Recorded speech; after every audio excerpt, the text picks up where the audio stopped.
अगर विशेषण के भेद पूछे या प्रकार पूछे तो कितने होते हैं? 4 होते हैं। अगर विशेषण के भेद पूछे या प्रकार पूछे तो कितने होते हैं? 4 होते हैं। तो 4 में सबसे पहले आता है गुणवाचक विशेषण। अगर इसको याद रखना है तो जीएस पीएस से याद रखोगे, ठीक है। इसको याद कैसे रखोगे? जीएस और पीएस से, ठीक है। जीएस जी से गुणवाचक विशेषण, एस से संख्यावाचक विशेषण, पी से परिमाणवाचक विशेषण और एस से क्या है? सार्वनामिक विशेषण, ठीक है। तो सबसे पहले विशेषण के कितने भेद होते हैं? 4 भेद होते हैं। तो सबसे पहले आता है गुणवाचक विशेषण। गुणवाचक विशेषण में कई बार बच्चों को क्या है, ये गलत गुण है तो गुण आएंगे। अगर वो अच्छा है, ईमानदार है, इस तरीके से मतलब सुंदर है, खूबसूरत है, तो इस तरीके से मतलब गुण आते हैं। तो गुण इसका गुणवाचक विशेषण में सिर्फ गुण ही नहीं आते, दोष भी होंगे, ठीक है। गुणवाचक विशेषण में गुण और दोष दोनों होते हैं, ठीक है। तो जो संज्ञा एवं सर्वनाम के गुण व दोष का बोध कराने वाले, ठीक है। जो संज्ञा एवं सर्वनाम, संज्ञा सर्वनाम हमने पढ़ लिया है, आपको पता है, तो ठीक है। जो संज्ञा एवं सर्वनाम के गुण का मतलब उनके गुण का जो बोध कराते हैं वो क्या कहलाते हैं? गुणवाचक विशेषण कहलाते हैं। अब गुण ऐसे जैसे कोई अच्छा हो गया, झूठा हो गया, खट्टा हो गया, मोटा, लंबा, पूर्व पश्चिम, तो ये सभी क्या है? गुणवाचक विशेषण के अंतर्गत आते हैं। अब आपको ये अच्छा जैसे वह आदमी बहुत अच्छा है, तो अच्छा यहाँ पे क्या होगा? गुणवाचक विशेषण है। उसकी अच्छा क्या है? उसकी विशेषता है। अब कई बार आपको ये पूछ लिया जाएगा, जैसे ये पूछ लिया जैसे अच्छा किसमें आते हैं? गुण में आएंगे ना। जैसे वह झूठा आदमी है, तो झूठा क्या हो गया? दोष हो गया उसका, तो वो दोषवाचक विशेषण, दोष गुणवाचक विशेषण हो जाएगा, ठीक है। कई बार ये पूछ लिया जाता है खट्टा, खट्टा क्या है? खट्टा एक वैसे तो गुण है, लेकिन ऐसे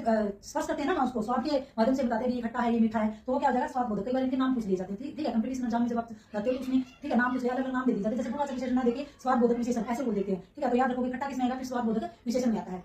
फिर मोटा क्या हो गया? मोटा हो गया, लंबा हो गया, तो ये क्या आकार होते हैं ना, तो आकार बोधक हो जाएगा, ठीक है। फिर पूर्व पश्चिम क्या है? दिशा का जो ज्ञान करा रहा है, तो दिशा सूचक विशेषण हो जाएगा, ठीक है। तो इस प्रकार गुणवाचक विशेषण क्या होंगे? जो संज्ञा व सर्वनाम के गुण दोष, एक बार दोष का दोनों का जो बोध करवाएंगे, ठीक है। तो इसमें अच्छा हो गया, झूठा हो गया, बेईमान हो गया, ईमानदार हो गया, ये चीजें क्या आएंगी? गुणवाचक विशेषण के अंतर्गत आती है। फिर आता है संख्यावाचक विशेषण। फिर कौन सा आता है? संख्यावाचक विशेषण। संख्यावाचक विशेषण में क्या होगा? जो संख्या का बोध कराएगा, ठीक है। संख्यावाचक विशेषण क्या होता है? जो संख्या का जो बोध करता है। संख्यावाचक विशेषण में संख्या का बोध कैसे कराएगा? एक होती है निश्चित, एक होता है निश्चित संख्यावाचक विशेषण, ठीक है। एक क्या होगा? निश्चित संख्यावाचक विशेषण, संख्यावाचक विशेषण, और एक होता है अनिश्चित संख्यावाचक विशेषण। इसी का दूसरा क्या होगा? अनिश्चित संख्यावाचक विशेषण। तो निश्चित और अनिश्चित से आपको क्या पता चलेगा? निश्चित जिसकी मतलब निश्चित संख्या होगी, ठीक है। जैसे 10 विद्यार्थी, तो हम इनको गिन सकते हैं ना, ठीक है। संख्यावाचक विशेषण में क्या है? जिनको हम गिन सकते हैं, ठीक है। संज्ञा और सर्वनाम शब्दों की जो संख्या का जो बोध कराते हैं वो क्या कहलाते हैं? संख्यावाचक विशेषण कहलाते हैं। जैसे मैंने लिख दिया 10 विद्यार्थी, तो विद्यार्थी को आप गिन सकते हो ना, पर्टिकुलर संख्या दे रखी है उन्होंने, तो ये क्या होगी? निश्चित संख्यावाचक विशेषण। जैसे मैंने यहाँ पे लिख दिया अनिश्चित में क्या आ जाएगा? जैसे कुछ विद्यार्थी, मैंने अनिश्चित में क्या लिख दिया? जैसे कुछ विद्यार्थी, ठीक है। तो विद्यार्थी है लेकिन कुछ तो अभी तो ये तो पता नहीं है ना, 5 है, 10 है, कितने हैं, तो कुछ है, तो कुछ यहाँ पे आ गया, वो क्या आ जाएगा? फिर अनिश्चित संख्यावाचक विशेषण के अंतर्गत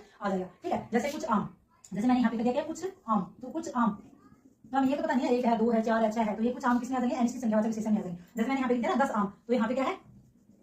10 आम, तो यहाँ पे 10 पर्टिकुलर संख्या को बता रहा है, तो वो क्या हो जाएगा? निश्चित संख्यावाचक विशेषण हो जाएगा, ठीक है। तो ये होता है संख्यावाचक विशेषण। और संख्यावाचक विशेषण के दो नाम होंगे, निश्चित संख्यावाचक विशेषण और अनिश्चित संख्यावाचक विशेषण। फिर आता है परिमाणवाचक विशेषण। फिर कौन सा आता है? परिमाणवाचक विशेषण। परिमाणवाचक विशेषण को कैसे ध्यान रखोगे? परिमाण मतलब जो माप और तोल की जो वस्तु होगी ना, जिसमें मापा और तोला जाता है, ठीक है, वो क्या कहलाएंगे? परिमाणवाचक विशेषण में आएंगे, ठीक है। माप और तोल ये भी दो प्रकार का होगा, ये भी कितने प्रकार का होगा? एक होगा निश्चित और एक होगा अनिश्चित, ठीक है। ऐसे निश्चित और ऐसे अनिश्चित, ठीक है। तो परिमाणवाचक विशेषण क्या होगा? माप या तोल का जो